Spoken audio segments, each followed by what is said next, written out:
Alright, what's going on everybody? Welcome back to another video here on the channel, and today I'm going to be doing an update on the Russia and Ukraine situation. I haven't done a video on this in a few days now, and obviously there's been a lot of updates and everything that's been going on. In this video though, I will be covering some incidents that have happened primarily in the last few hours, as any information beyond that is pretty much just old news at this point and stuff that you've probably already heard about if you've been following the situation. As I have been for the last few days, this video will be raising money for the people in Ukraine. Please consider donating through the charity that is linked directly onto this video. So far, we've raised about $5,000 for the people in Ukraine through just a few videos, which has been pretty incredible. It's actually the most that we've raised the quickest in this length of time for any charity ever in all of the time that I've been doing this kind of stuff. So it's been pretty phenomenal to see you guys have such a positive reaction to the charity system and whatnot that's been going alongside these videos. And considering that there has been a lot of misinformation about this situation, and there's always the worry online that people could be lying about things, I want you guys to realize that the source that I'm using for this video is going to be linked in the description. That way you can go and fact check everything that I'm saying in this video. The source that I'm providing has little things lined up on the newsfeed to the right, and alongside every single point/post that I'll be covering, they directly link to an external source that you can go and view for yourself. I'm telling you right now, you don't have to trust anything that I'm saying. Everything that I am saying has a backed, verified source behind what's going on. Obviously, this is still a very fluid situation on the ground, so information will change, or perhaps information wasn't true in the first place. That's very understandable, but all of it is linked down below for your, I guess, viewing ability if need be. But as of me recording the audio right now, Kharkiv is under red alert, which means that there is an aerial threat. There are sirens sounding. People are being told to take cover. The belief seems to be that Russians will be striking the area with missiles and bombs, as they've done to multiple Ukrainian cities across the country in just the last few days. In fact, as of an hour ago, there was heavy bombardment in massive cities across Ukraine, including northern Kiev, the capital, Cherniv. Russians were also launching aerial offensives from just outside of Kharkiv, but according to the United States defense official, Russians appeared to be stalled on the outskirts of the city. It was a massive convoy that had been stalled. As of right now, in the few days that this invasion's been going on, the Russians have yet to gain full Ukrainian air superiority, which they expected to do very quickly. There have been about 480 Russian missile launches of all sizes and shapes so far, but the Ukrainians are still putting up one hell of a fight for their country. Also, about an hour ago, it was reported that rescuers had been working after shelling had targeted and damaged multiple civilian buildings in the Pavichna Savitka in Kharkiv. This follows reports of the last few days that the Russians have been starting to target civilian targets. We have seen videos,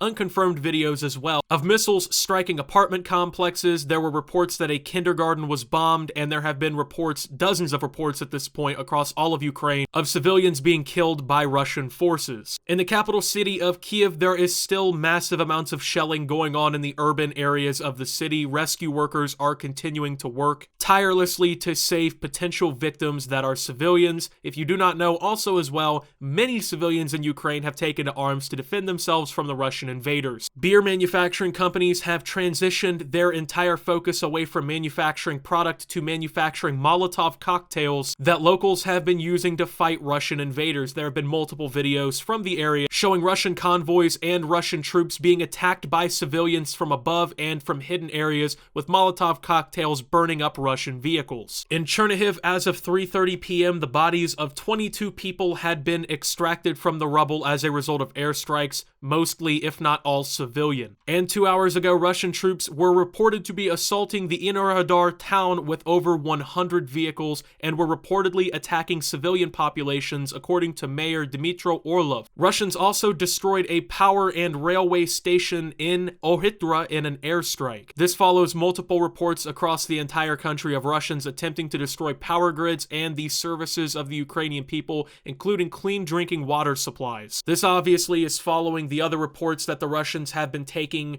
more military action against civilians in the area. Reports of war crimes have been ringing for days now as well. Throughout all of this, Ukraine and Russia did start talks 2 hours ago in Belarus. However, this does not mean that any sort of Russian offensive has been paused or halted. There's been violent clashes near the city of Bucha and inside the town for over 4 hours, but as of the last reports, the Ukrainians still control the city. Russian aircraft had attacked 2 schools in Chernihiv and also attacked private residential homes, which killed 9 people and injured 4 more. The Ukrainians about 3 hours ago shot down a plane near Belgorod, which actually saw the pilot eject safely. The mayor of the town had been asking civilians to locate and identify the Russian pilot. As of right now, no reports indicate that the pilot has been captured. And 3 hours ago, Verkhovna Rada imposed life imprisonment for looting, sabotage, and treason against the nation of Ukraine. It was approved the nationalization of Russian property as well, and also approved President Zelensky's decree on mobilization of civilians and military forces. Also, 3 hours ago, a Panama-registered Estonia-owned general cargo vessel had been sunk in the Black Sea near Odessa after it had allegedly hit a sea mine. 2 of the crew members have been rescued, however, unfortunately, 4 of the crew members are still unaccounted for. President Vladimir Putin of Russia actually had a 3rd phone call since the beginning of the Russian invasion of Ukraine with Emmanuel Macron of France, where Putin told Macron that the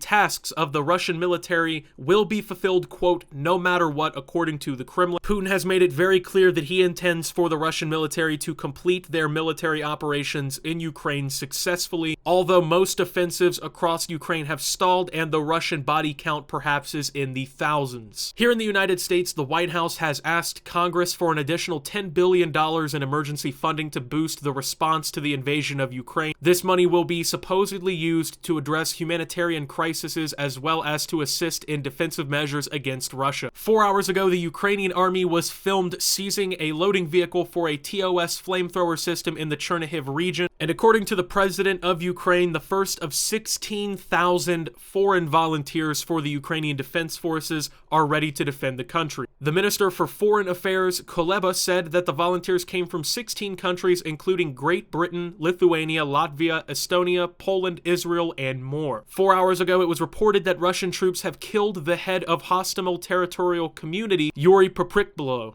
I believe is how you pronounce his name. Prilipko is maybe a more accurate pronunciation. 5 hours ago, though, video from a Russian soldier filming others that were his fellow servicemen was shared with people on social media, saying that they were abandoned for 3 to 4 days by now, and that Russian commanders had been forcing them to sign documents that they were fired from the army a long time ago after they had been abandoned by the military. This is also following reports all across Ukraine that the Russian military was actually lied to during the invasion. Multiple videos have been shared to TikTok and other social media platforms purported to be of Russian soldiers as young as 17 to 19 years old, saying that they were told they were going to Ukraine for a training exercise, that they did not know they would be leading a full-scale invasion of the country. They believed that they would be welcomed with open arms by the Ukrainian people. The Russian military effectively lying to them and sending them to their deaths during the invasion. Many soldiers have reportedly surrendered to the Ukrainian people peacefully after it was reported that generals did not even send them with enough extra gasoline for their vehicles to lead them to any sort of major population center, causing Russian troops to abandon vehicles on the side of the road and surrender. 5 hours ago, it was reported that the Russian army is shelling Izium every 90 minutes as well, and Russia has finally captured its first major city of the offensive. It appears that as of 5 hours ago, Russian forces have control of Kherson's regional administration. Emmanuel Macron has said that the European Union, quote, must move towards the creation of a European Union army after Vladimir Putin's invasion of Ukraine. And there was also reports of widespread damage in Chernihiv after a Russian attack, including video that purportedly shows residential buildings destroyed by Russian munitions. As of 6 hours ago, President Joe Biden was to meet with fellow Quad leaders from Australia, India, and Japan to discuss the war against Ukraine and the implications for the Indo-Pacific region. Joe Biden will also be holding a cabinet meeting at 2 p.m. Eastern. 7 hours ago, it was reported by the advisor to Ukraine's interior minister that Mariupol is surrounded by Russian forces. A siege on the city has begun, reportedly, according to reports of shelling and massive explosions in the city. The Ukrainians have been able to defend against these sorts of attacks very well so far, except for the siege of Kherson, which has been a Russian victory up until this point, but even the city of Kiev, the capital, is still under Ukrainian control. President Zelensky of Ukraine also stated 7 hours ago that, quote, when this war finishes, Russia will be paying for decades reparations to Ukraine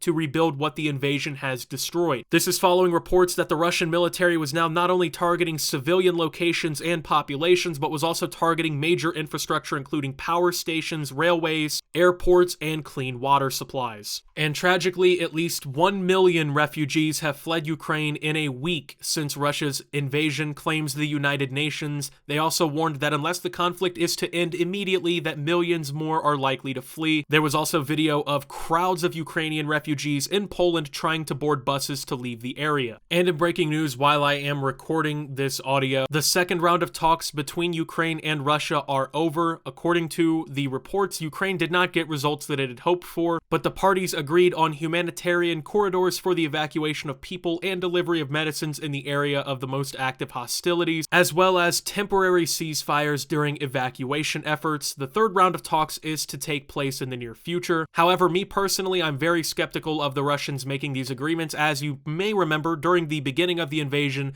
they claimed that they would only be striking military locations. They would not take fire against civilians. Now it also seems like just about every hour, we're hearing new reports of another 8, 9, 4, 22, 17 Ukrainian civilians dead after shelling or a missile hit an apartment complex. With that being said, that is all the updates that I have for you right now. Thank you for watching this video. Once again, if you would like to donate to the humanitarian crisis that is unfolding in Ukraine to help people in this time of need, you can do so by donating to the charity attached to this video. But with that being said, until my next video, this is Optimus, updating you on the situation and signing out.